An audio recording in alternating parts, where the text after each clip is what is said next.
예, 오늘 강연은 고경력 과학기술자를 국가적인 차원에서 어떻게 잘 활용하느냐 그런 주제입니다. 아시다시피 우리나라 노령화되고 있죠.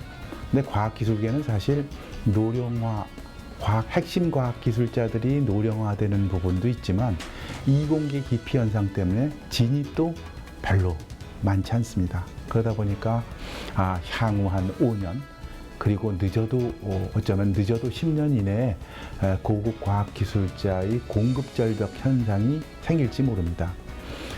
이런 큰 문제를 해결하는 방안 중에 하나가 고경력, 특히 은퇴하는 과학기술자들의 국가적 차원에서의 활용이겠죠. 오늘 주제는 바로 그 부분입니다.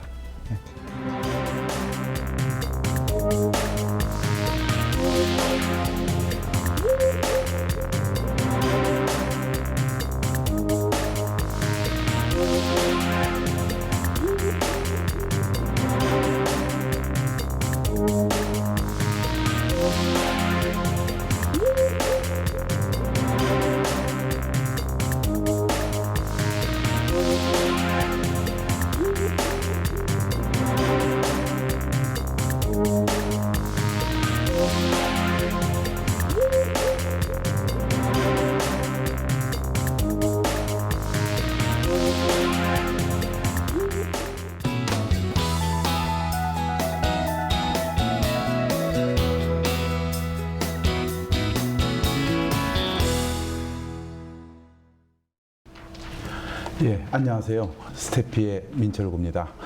오늘 그 순서는 우리나라 과학기술 인력 구조 현황, 그리고 두 번째는 우리나라 과학기술 인력 수요와 공급, 세 번째는 과학기술 인력 정책 추진 현황, 그리고 평생 활용이라는 그 개념이 뭔지에 대해서 살펴보고 창조 경제와 고경력 과학기술 인력의 활용, 그리고 앞으로 우리가 풀어가야 할 과제, 이런 순서로 만들어 봤습니다. 먼저 우리나라 과학기술 인력 구조 현황입니다. 고경력 이전에 크게 보면 이제 과학기술 인력의 흐름을 한번 살펴봐야 되겠죠. 우선 이 커다란 흐름은 세계 6위, 조금 사실 어떻게 보면 좀 거창하기도 하죠. 근데 하여튼 R&D 인력이 꾸준하게 증가돼서 현재는 이 과학기술 인력이 R&D 인력 기준으로 해서 약 37만 5천 명까지 올라가 있습니다. 그리고 연평균 약 8% 증가하고 있습니다. 이 경우 FT라는 건 풀타임 이퀴벌런트죠. 상근 연구원수 기준으로는 세계 약 6위. 그리고 특히 경제활동 인구 1000명당 기준으로는 11.5명에서 공교롭게 세계에서 거의 1위권까지 올라가 있습니다. 역으로 얘기하면은 좀 질적으로 좀 문제는 있겠구나 하는 부분을 좀 내포하고 있죠. 근데 아무튼 그러니까 경제활동 기준으로 이 과학기술 R&D를 하는 인력은 지금 세계에 거의 양적으로는 거의 수위까지 올라가 있다. 여기 다른 나라들하고 쭉 비교가 있죠. 중국이 가장 작습니다. 영국, 독일, 프랑스 이런 순서로 하다가 한국의 11.2명까지, 11.5명까지 올라갑니다. 그러면서 돈도 같이 한번 살펴보겠습니다. 연구비죠. 1인당 연구비로 하면은 아마 가치다 그 산정이 되지 않을까 싶습니다. 1인당 연구비는 또한 지속적으로 증가하고 있다. 그래서 연구원 1인당 연구 개발비는 그럼에도 불구하고 아직 선진국에 비해서는 조금 낮은 편이다. 이런 통계입니다. 지금 꾸준히 올라가고 있죠. 그래서 1인당 연구 개발비 1억 3,300만 원 이런 수치가 나옵니다. 다음 이 R&D 총 R&D 그 비용 증가와 대비해서 본 사항이고요. 이번에는 여성 인력입니다. 여성 인력 또한 꾸준히 아주 줄기차게 증가하고 있습니다. 요즘 이 참 여성의 그 약진이 여러 분야에서 참 두드러지죠. 과학기술 분야도 역시 마찬가지입니다. 남성 연구원 수는 31만 명인데 여성 연구자는 6만 5천 명. 전체적으로는 여기 나와 있죠. 6만 5천 명 정도입니다. 그러면서 전체 인력의 17.3%. 그래서 이 세계 다른 나라들의 그 수준입니다. 이 수준. 보시면은 일본이 유난히 적습니다. 그리고 일본을 제외해서 하고는 우리나라가 아직은 상당히 적은. 그러니까 일본을 제외했을 경우 세계 평균 수치가 대략 한 20% 정도 됩니다. 우리의 경우는 약 17.3% 정도다. 이런 통계를 알 수 있습니다. 그러면서 우리나라 이 과학기술 인력 구조의 특성을 보면은 뭐 잘 아시지만은 인력의 그 편중 현상이 있습니다. 산업체 위주의 연구개발 인력. 그래서 이 많은 인력의 대부분이 산업체에서 충원되고 있습니다. 아시다시피 요즘 기업에서 다른 비용은 줄여도 R&D 투자는 늘리고 있지 않습니까? 이제는 캐치업 시대가 아니기 때문에 심지어 웬만한 중소기업도 R&D를 최우선적으로 지출하고 있습니다. 아마도 그런 영향을 받았겠죠.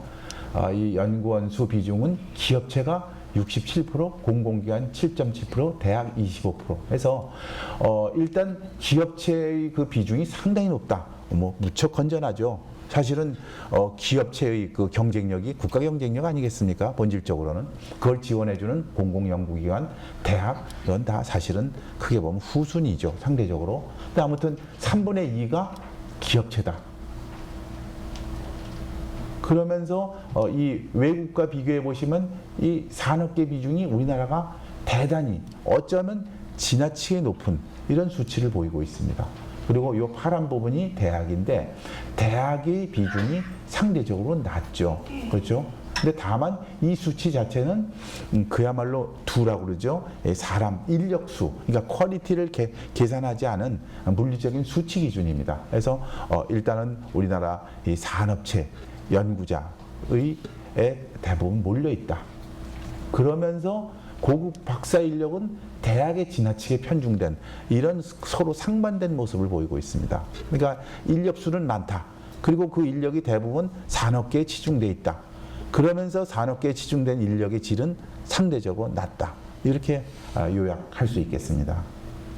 그 다음에 우리나라 그 노동 인력의 고령화, 뭐 더 이상 말씀드릴 필요가 없겠죠. 아마도 20년 후에는 세계에서 우리나라가 거의 1위 혹은 2위에 달하는 초고령 인구 국가가 된다라는 우울한 보고서도 있습니다. 우리나라만이 그렇게 빨리 늙어가는 게 아니고요. 지금 현재 그 베이비 부모, 저도 뭐 베이비 부모에 들어갑니다만 이 베이비 부모들이 워낙 그 많은 집단을 차지하고 있죠. 이 많은 집단이 집단적으로 시프트해서 초고령 인구 쪽으로 가기 때문에 세계에서 가장 그 밀집된 초고령 국가가 될 가능성이 높다. 이런 레포트가 나오고 있습니다. 그러면서 또 한편으로는 저출산 고령화 영향으로 경제활동 인구 가운데 그 핵심 근로 인력이 감소하지만 고령 인력은 빠르게 증가하고 있다. 이 관련되는 이 자료입니다. 그러면서 학력은 또 대단히 높습니다.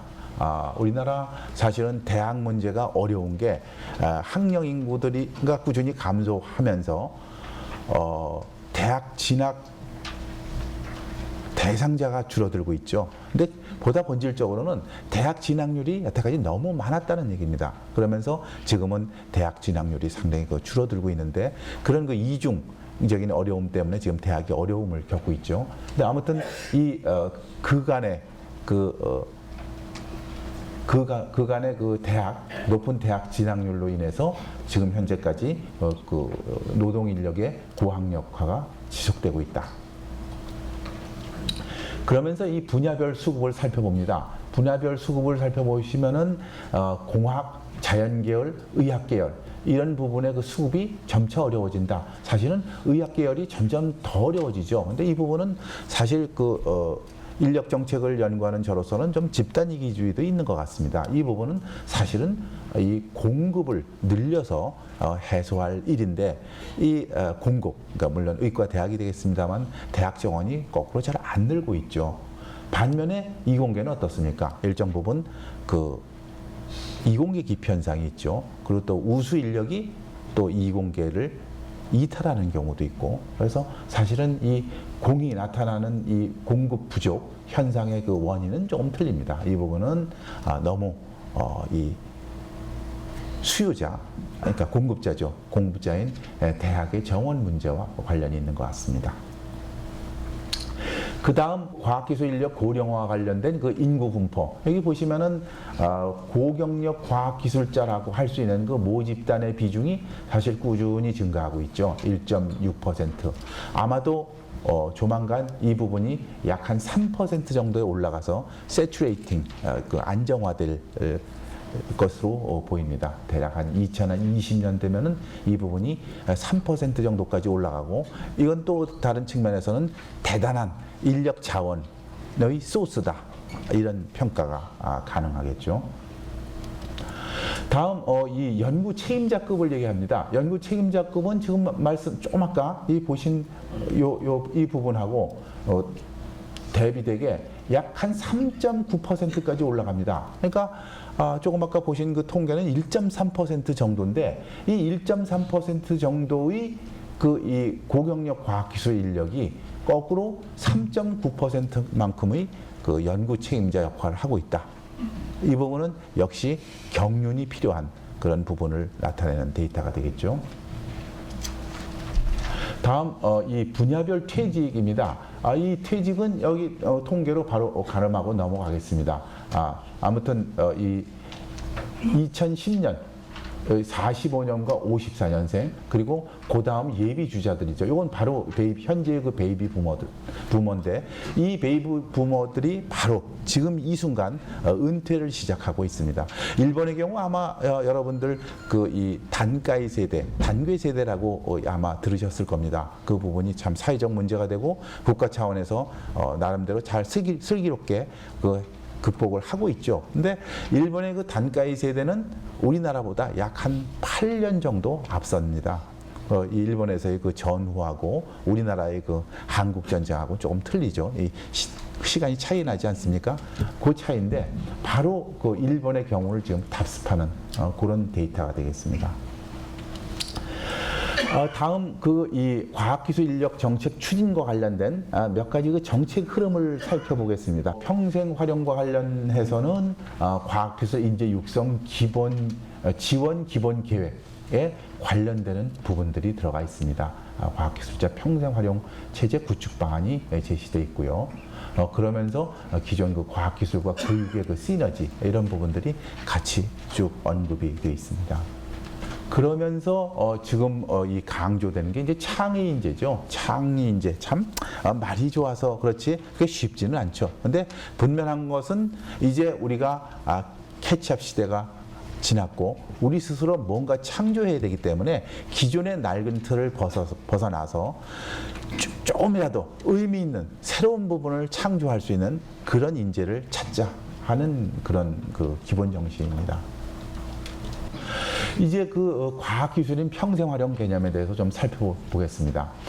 이 유감스럽게도 연구 보고서는 좀 사실 몇 편 나와 있는데 아직까지는 이 공식화된 그 평생활용 개념은 없습니다. 다만 과학기술 인재 육성 지원 기본 계획이라든지 창조 경제를 견인할 창제 인재 육성 방안 등에 관련되는 그런 그 내용이 약간 언급되어 있는 정도다, 이렇게 말씀드립니다. 흐름 자체는 아무래도 그렇게 되겠죠. 이 교육 단계, 취업 단계, 그리고 연구 단계, 나아가서 이 은퇴 단계까지 이게 전 주기적으로 하여튼 사람을 평생 잘 활용하자. 뭐 필요한 부분은 또 대접을 해야 되겠고요. 그러면서 또 활용하고, 그러면서 긍지, 보람, 자부심, 그리고 성과, 뭐 이런 부분들이 같이 어우러지면 좋지 않겠습니까? 그래서 그런 개념이 되겠습니다. 창조 경제에 관한 얘기고요. 창조 경제에서 제일 중요한 건 역시 본질적으로는 일자리, 양질의 일자리입니다. 근데 이 일자리와 관련해서 과학기술은요, 아시다시피 옛날에 산업혁명 때 러다이트 운동이라고 있지 않았습니까? 기계 파괴 운동. 과학기술이 오히려 일자리를 감축시킨다. 이런 사실은 이 충돌 마찰도 있습니다. 그리고 학문적으로 저도 일정 부분 계량 경제를 연구합니다만, 계량 분석을 통해서도 이 과학기술이 꼭 일자리를 창출한다는 보장은 없습니다. 다만 과학기술 쪽이 창출하는 일자리는 일자리의 그 질과 관련된 좋은 일자리 창출하는 쪽으로 흘러갑니다. 그래서 일단 양적인 측면에서는 반드시 포지티브 사인이 나오진 않고 오히려 의미 있는 일자리 그리고 소득이 높은 양질의 혹은 국가 경쟁력을 강화시키는 그런 일자리를 창출하는 데 기여한다. 이렇게 말씀드릴 수 있습니다.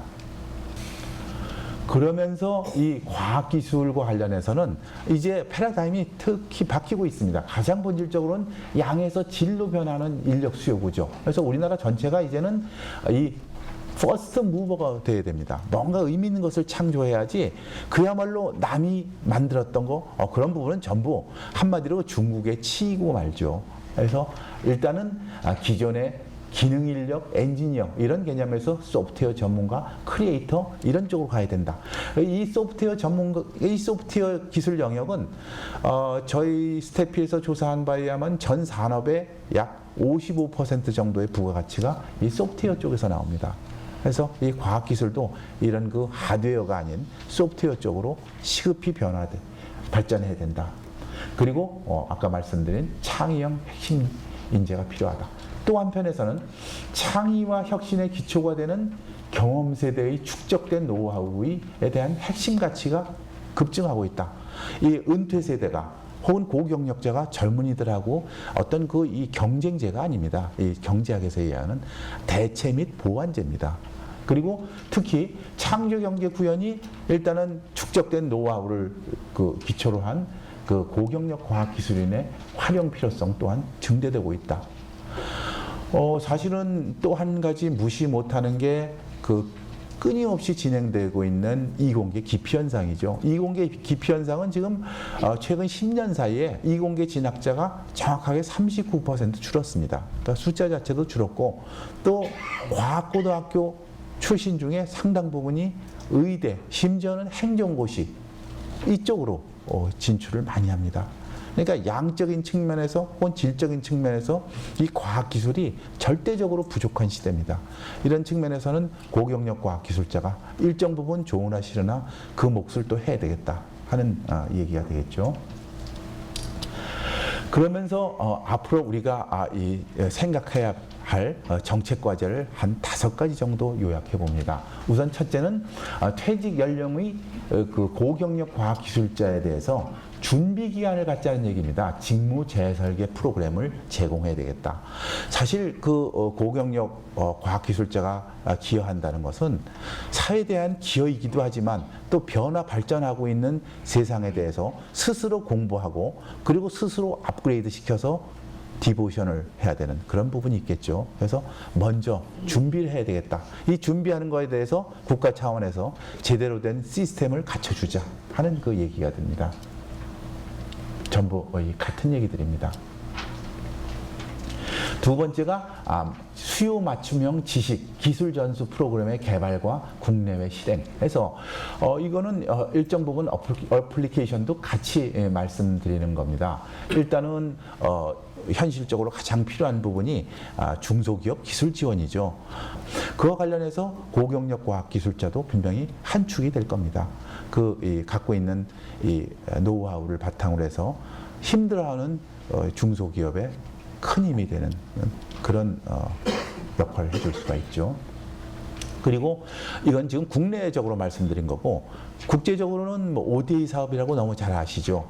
개도국 과학기술 협력 사업인데 그야말로 일석이조 같습니다. 우리나라의 국위도 선양하고 또 실무적으로 도와주면서 일정 부분 또 취업의 기쁨도 누리고 그래서 이런 ODA 사업 또한 상당히 중요하다. 그래서 이런 부분은 정책적으로 시급히 확대시켜야 될 것 같습니다.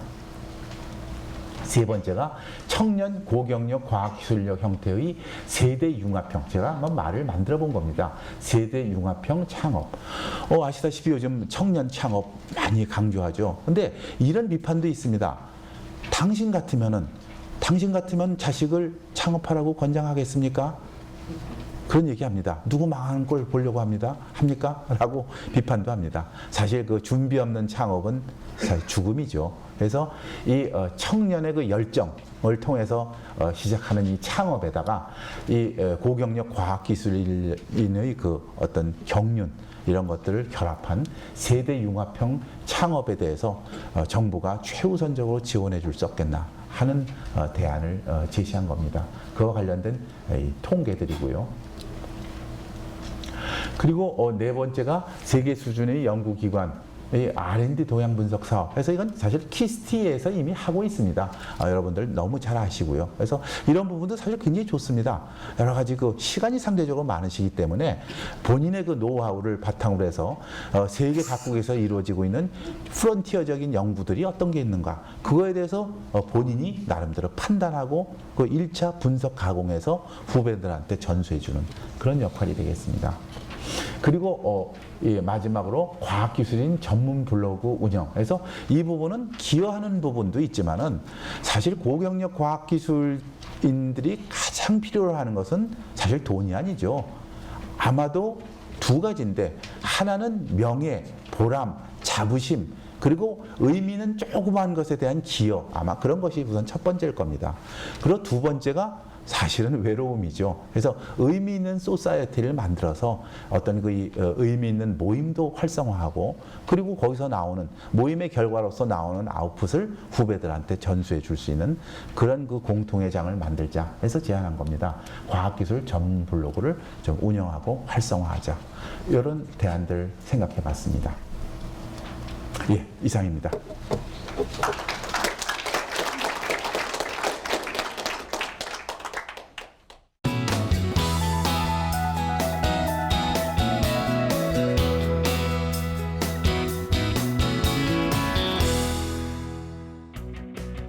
고경력 과학기술자들이 국가 과학기술 발전에 기여할 수 있게 일단 예산을 대폭 확대해서 이들을 활용할 수 있는 사업을 키워야 된다.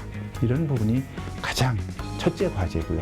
두 번째는 그 세부적인 내용과 관련이 있습니다만 이분들이 아까 말씀드린 중소기업 기술 지원을 포함해서 산업 현장에 빨리빨리 투입이 돼야 된다. 이분들은 사실은 많은 임금을 요구하고 있지도 않습니다. 사실 최소한의 어떤 보상 체계만 갖추면은 어떤 긍지, 보람, 자부심 이런 걸 가지고 사회에 기여할 수 있는 분들이거든요. 그래서 이런 부분들을 잘 살려서 우리들이 좀 잘 활용해야 되겠다. 그런 부분이죠. 예.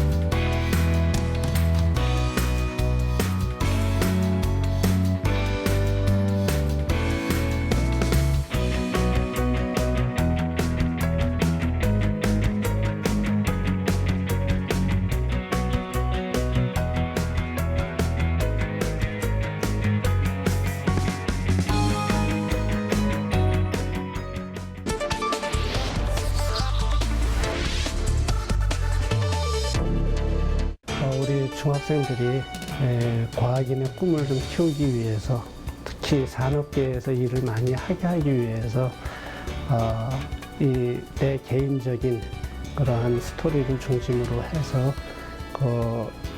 그들이 산업계에 많이 나갈 수 있는 꿈을 불어넣을 수 있는 이야기를 하려고 왔습니다.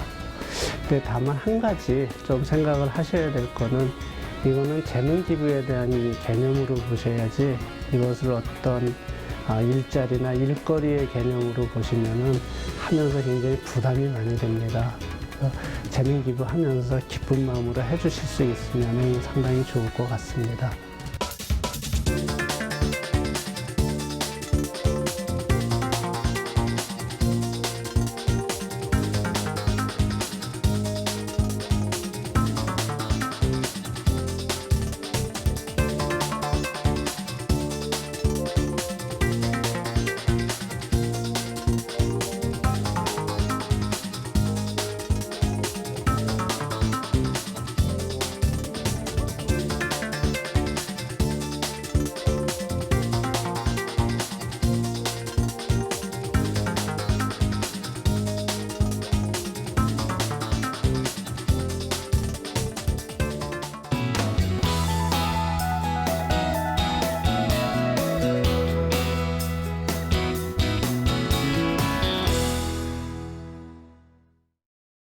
돈 연승입니다.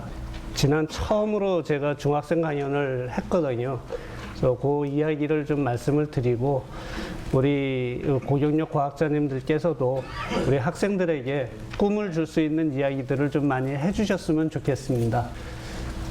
과학기술 강연의 취지는 두 가지 측면에서 보면 될 것 같습니다. 일단 하나는 우리 중학생들, 학생들 측면에서 하나 보고 또 한 가지는 이제 우리 이 지원센터라든지 저희들 입장에서 보는 두 가지 측면이 있겠습니다. 학생들 입장에서는 그냥 막연하게 생각하던 그러한 고경력 과학자들이 온다는 것 자체, 그 자체에 벌써 아이들이 흥미를 많이 갖고 있어요.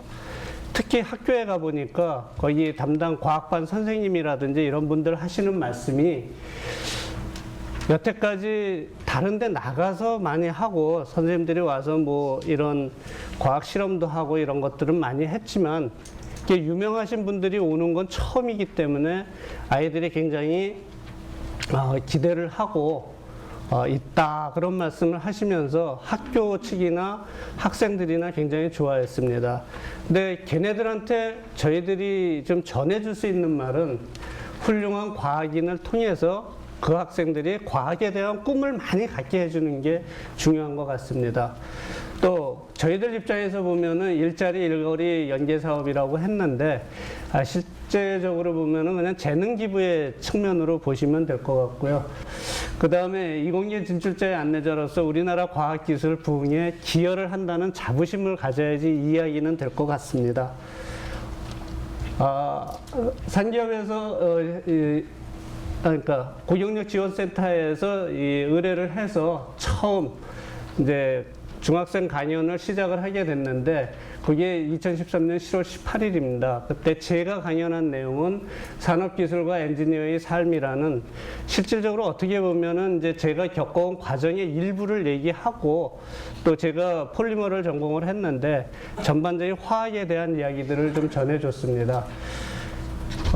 장소는 가락중학교에서 약 한 30명이 모여서 여기 학생들 다 보이시죠? 이 학생들하고 한 45분 동안 얘기를 했습니다.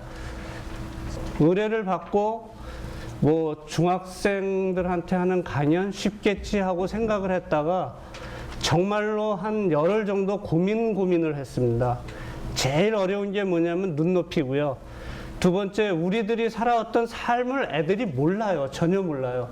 예를 들어서 삐삐 그러면 삐삐가 뭔지를 모르는 애들한테 무슨 얘기를 하겠습니까?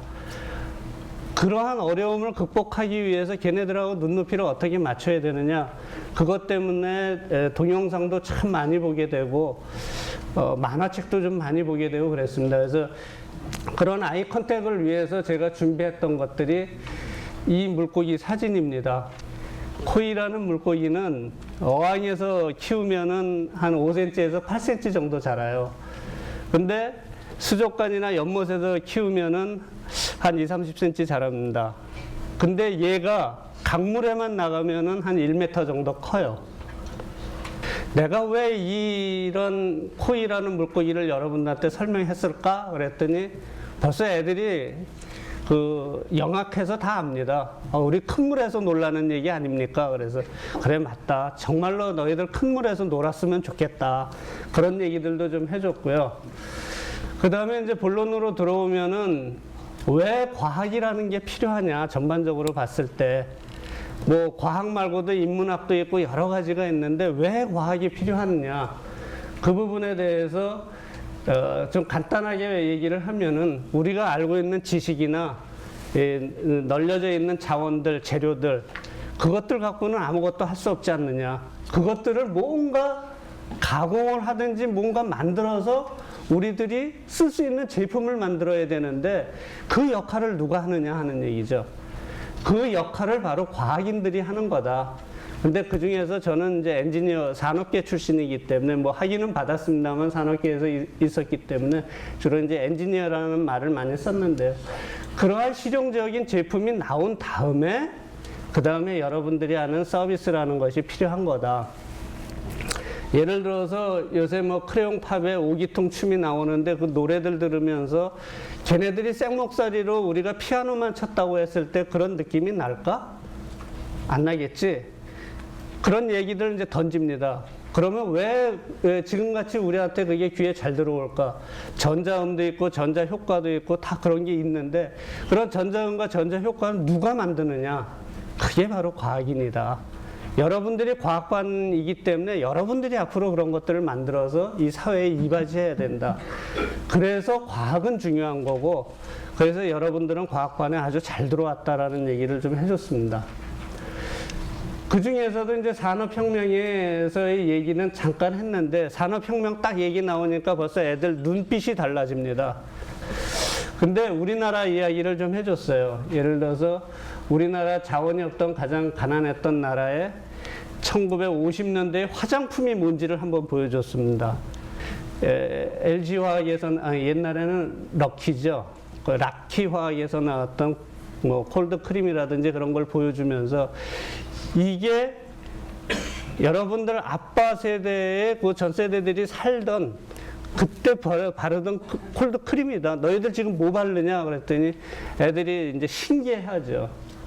그런 것들이 그렇게 가난했던 나라가 한 3, 40년 지난 뒤에 보니까 경제 규모가 세계 10위권의 국가가 됐다. 이 10위권의 국가가 되는데 누가 가장 큰 역할을 했겠느냐? 바로 이공계 출신의 엔지니어, 과학인들이 그런 거를 한 거다. 우수 품질의 제조업을 계속 발전을 시켜왔고, 예를 들어서 삼성전자가 지금 휴대폰으로 세계적으로 날리고 있는데 무슨 기술이 가장 좋아서 그런 줄 아니? 하고 물어보면 애들이 가만히 있죠. 바로 생산 기술은 세계적으로 으뜸이야. 그런 얘기를 합니다. 그리고 생산 기술은 누가 하느냐? 과학인들 아니면 할 수가 없다. 그 중에서 이제 저는 이제 폴리머를 전공했기 때문에 화학공학 쪽으로 좀 몰고 갔습니다, 이야기를. 그래서 울산 석유화학공단이라는 것이 여러분들은 가보지는 못했겠지만 울산 석유화학공단이 그 옛날에 박정희 대통령 시절에 만약 없었다라고 한다면 우리나라의 경제 규모가 이 정도 됐으리라고 나는 생각하지 않는다. 왜냐하면 화학중공업에서는 이게 가장 기본적인 설비들이고 이런 것들이 있음으로 해서 우리나라가 이렇게 커왔고 이 석유화학 제품들을 우리가 한번 돌이켜보면 너희들이 갖고 있는 지금 뭐 책상 위에 있는 거 한번 보자. 거기서 플라스틱 아닌 거 있으면 손들어 봐봐. 보여줘 봐. 뭐 옷을 입고 있으면 그 옷이 무슨 옷인지 아니. 이런 식으로 해서 갖고 있는 지금 몸에 지니고 있는 것 중에 70% 정도가 석유화학 제품이라는 것을 일단 인식을 시켜줬습니다. 그러한 이제 인식된 것들을 갖고 이제 뒤에 얘기를 풀어나가는데 그럼 화학공학이라는 게 도대체 뭐냐?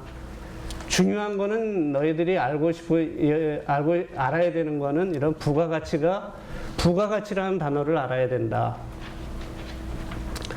그냥 뭐 사례를 여러 가지를 좀 들었었는데 부가가치가 낮은 물질을 이렇게 변형을 해서 부가가치가 높은 쪽으로 만들어서 만들 수 있는 것을 우리가 화학공학이라고 하는데 그 중에는 두 가지가 있다. 하나는 소프트적으로 재료를 만드는 게 있고 하나는 석유화학공단처럼 그런 시설을 만드는 그런 부분이 있다.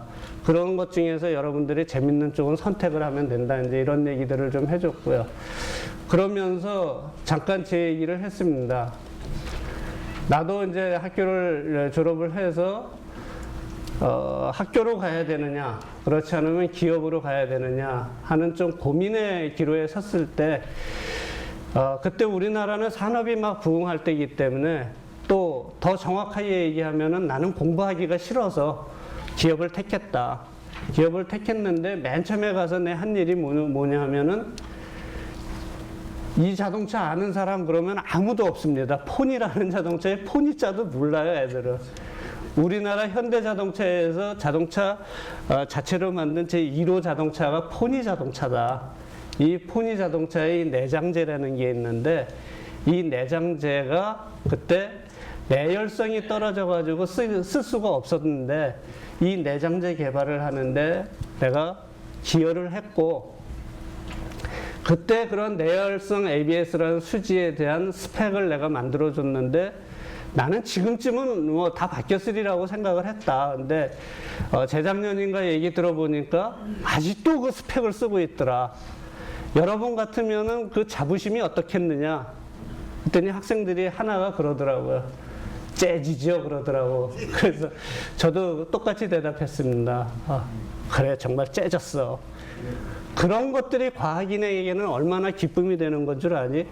그래서 이 화학에 대한 중요성이라는 게 그런 거야 라고 좀 얘기를 했습니다. 그러면서 이제 흥미 유발을 하기 위해서 뭐 몇 가지 더 얘기한 것 중에 하나가 로켓하고 테니스 라켓하고 어떤 공통점이 있을까 얘기를 하면서 탄소섬유라는 애들은 알아요. 탄소섬유라는 걸 아는데 탄소섬유가 여기에 공통점이 하나 있다. 여기도 탄소섬유를 써서 내열성을 올리는 부분이 있는데 이게 두 개 공통점을 찾기 위해서 그런 게 아니고 여러분들한테 좀 이야기해주고 싶은 포인트가 있는데 그게 뭐냐면은 미국에서는 우주로 로켓을 발사하기 위해서 이러한 어떻게 하면 내열성을 올릴까 하면서 탄소섬유라는 걸 갖고 굉장히 연구를 많이 했다. 그래서 정말로 노력 많이 하고 돈도 많이 들였는데 일본 애들은 그걸 갖다가 테니스 라켓을 만들어서 팔았다. 돈은 누가 벌었을까? 일본 애들이 벌지 않았느냐. 여러분들이 앞으로 살아가면서 과학인으로서 살아가면서 계속 어떠한 학문적인 지식에 의해서 학문적인 지식을 남기는 것도 중요하지만 우리 일상생활에 쓸 수 있는 것들을 빨리빨리 만들어주는 것이 과학인으로서는 정말로 해줘야 될 일들이다. 그런 얘기들을 해줬습니다. 그러면서 중동 원유에서 아까 이제 석유화학 얘기가 나왔기 때문에 뭐 이런 너희들이 좋아하는 뭐 휴대폰이라든지 이런 TV라든지 이런 것들의 플라스틱 제품이 어떻게 만들어지는지 아는 사람 한번 손들어 봐라 하고 얘기했더니 뭐 사실은 모르죠 다. 근데 여태까지는 내가 이런 일들을 해왔지만은 앞으로 너희들이 해야 할 일들이 어떤 게 있냐면은 화학 쪽에서는 정보통신에 대한 관련된 거, 생명공학, 에너지, 친환경, 극미세기술 뭐 이런 것들을 얘기하면서 마지막으로 애들한테 이 질문을 했습니다. 토끼와 거북이가 있는데 누가 이길까? 우리 여기 저보다 어르신들인데요 대부분 토끼하고 거북이하고 어느 게 이기겠습니까? 학생들한테 이걸 이제 물어보고 토끼가 이기는 사람 손 들어봐라. 거북이가 이기는 사람 손 들어봐라. 그러면 이제 다 들어요. 그러면은 토끼가 이기는 사람은 왜 토끼가 이긴다고 생각을 하냐? 빠르잖아요. 빨리 가니까. 그래? 그럼 거북이가 이긴다는 사람은 왜 거북이가 이기느냐? 거북이는 쉬지 않고 가잖아요. 그래서 이제 그때 제가 한 얘기는 이런 거죠. 선생님이 생각하기에는 거북이가 이긴다고 생각하는데 이유는 딱 한 가지야. 물속에서 경주하면 누가 이길까? 거북이가 이길까? 토끼가 이길까? 물속에서는 당연히 거북이가 이길 수밖에 없지 않니? 무슨 얘기를 하고 싶어서 그러는지 알지? 그랬더니 한 서너 명은 대답을 해요. 30명은 멍하니 쳐다보고. 중요한 거는 여러분들이 노는 물에 따라서 이길 수도 있고 질 수도 있는 거를 보편 타당성 있게, 그러니까 일반적인 생각으로 이것이 그렇다 저것이 그렇다 이렇게 생각하지는 마라. 거북이도 분명히 이긴다. 육지에서는 질지 모르지만 물에서는 분명히 이기는 것이 거북이기 때문에 너희들이 과학이라는 길을 쭉 가면서 이 길에서만큼은 거북이처럼 정말로 잘할 수 있는 사람들이 됐으면 좋겠다. 그러면서 제가 아이들한테 그냥 해준 말은 상상을 많이 해봐라. 여기 선생님은 아톰이라는 만화를 보면서 정말로 상상을 많이 해왔고 그러한 상상들이 하나씩 이루어져 가는 것들을 봐왔는데 상상을 좀 많이 해라. 그냥 게임하고 그냥 생각만 하지 말고 상상을 많이 해라. 그 다음에 상상을 한 다음에 왜라는 질문을 많이 해라. 왜 그럴까? 왜? 그 다음에 그렇다면 내가 무엇을 해야 될까? 무엇을 준비를 해야 될까? 그 다음에 어떻게 할까 하는 부분까지 너희들이 생각을 해줬으면 굉장히 좋겠다 라는 말로 사실은 강연을 마쳤습니다. 근데 나중에 제가 굉장히 궁금했던 거는 학생들의 반응이었어요. 저는 이제 끝나고 나니까 반응을 알 수가 없는데 그 설문서 조사를 해서 쓴 것들을 간략하게 쓴 거를 제가 받아봤는데 아이들이 이런 대답을 한 학생들이 많이 있습니다. 그냥 화학이라는 걸 배우기는 했지만 화학이라는 게 어떻게 쓰이는지는 정말 이번에 처음 알았다. 그런 점에 대해서 감사하다라는 이야기를 많이 썼어요.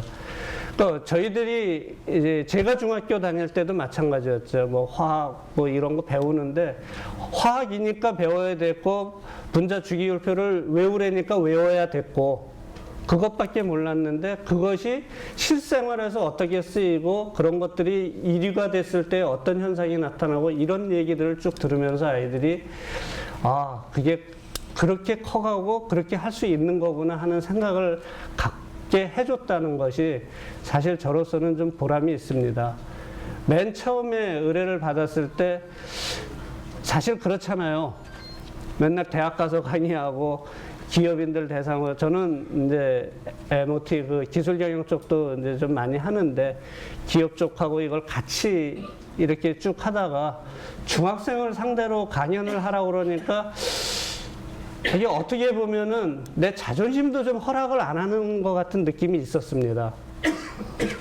근데 딱 한 가지 아까 말씀드린 재능 기부라는 걸 내가 애들한테 재능 기부 해줄 거는 없으니까 이런 말이라도 꿈이라도 좀 이렇게 해주면은 아이들이 좋지 않을까 하는 그 생각에 달려나가서 했고 또 그렇게 하고 나서 내가 갖는 보람도 많고 아이들이 갖는 그런 보람도 있어서 저는 대단히 좋았습니다.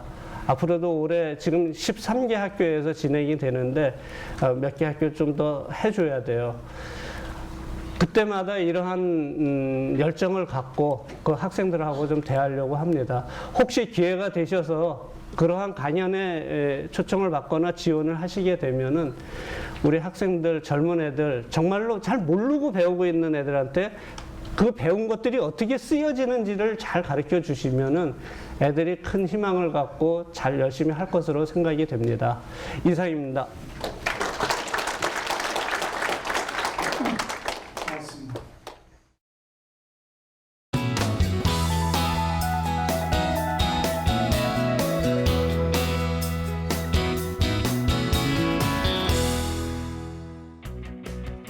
뭐 정부나 고경력 지원센터나 좀 한 가지 개인적으로 부탁을 드리고 싶다고 한다면 일자리 창출이라는 표현을 많이 쓰지만 일거리보다는 일자리를 좀 많이 창출해줘서 우리 고경력 과학인들이 좀 편안하게 일을 할 수 있는, 좀 안정적으로 일을 할 수 있는 그런 분위기를 만들어 주셨으면 정말 감사하겠습니다.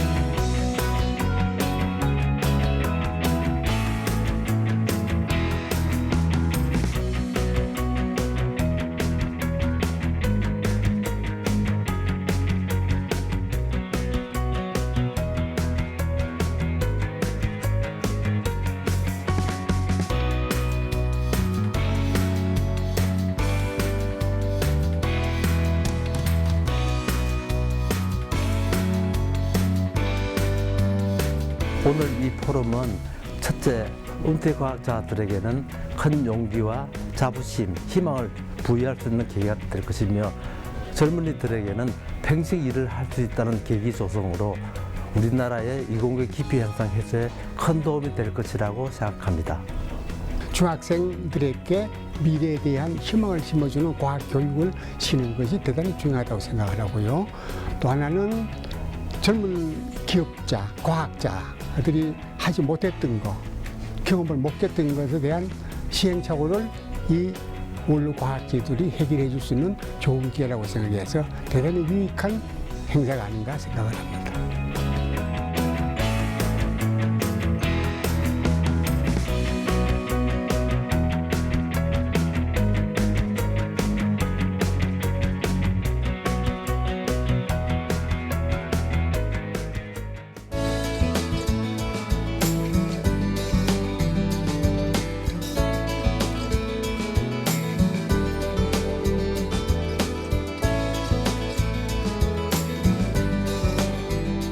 우리 인류가 역사적으로 쭉 고민해왔던 가장 근본적인 문제들, 자연을 바라보면서 가져왔던 그 의문들 중에 제일 중요한 질문이 뭐냐면은 세상이 뭘로 만들어져 있느냐라는 거거든요.